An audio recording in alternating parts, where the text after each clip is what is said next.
Baptisan dalam Roh Kudus. Baptisan dalam Roh Kudus adalah pengalaman rohani yang mendalam di mana seorang percaya dipenuhi dengan kuasa, kehadiran, dan pekerjaan Roh Kudus untuk memperlengkapinya dalam kehidupan dan pelayanan. Baptisan ini bukan hanya sekadar simbol, tetapi sebuah realitas rohani yang membawa perubahan nyata dalam hati, karakter, dan kuasa seorang murid Kristus. Yesus sendiri berjanji bahwa setiap orang percaya akan menerima Roh Kudus.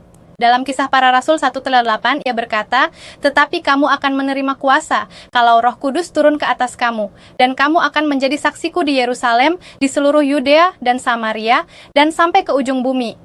Janji ini digenapi pada hari Pentakosta ketika para murid dipenuhi dengan Roh Kudus dan mulai berbicara dalam bahasa-bahasa lain, menyatakan kemuliaan Allah dengan kuasa yang luar biasa. Baptisan dalam Roh Kudus bukanlah hal yang hanya terjadi pada masa para rasul, tetapi tetap relevan bagi gereja masa kini.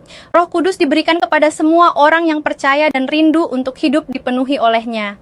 Dalam Efesus 5:18, Paulus menasihatkan, "Hendaklah kamu penuh dengan roh." Artinya kepenuhan roh adalah pengalaman yang berkelanjutan, bukan hanya sekali terjadi, tetapi terus diperbaharui setiap hari. Tujuan utama baptisan dalam Roh Kudus bukan hanya untuk menunjukkan karunia rohani, tetapi untuk memperlengkapi umat Allah menjadi saksi yang berani, hidup kudus, dan berbuah bagi kerajaan Allah.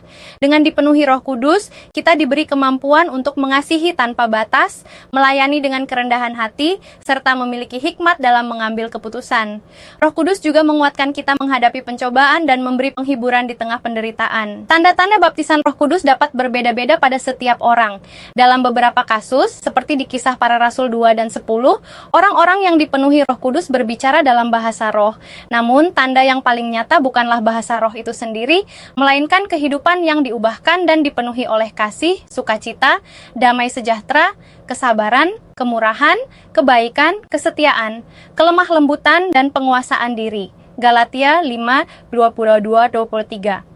Setiap orang percaya diajak untuk terus mencari kepenuhan Roh Kudus melalui doa, penyembahan, ketaatan kepada firman, dan hidup dalam kekudusan.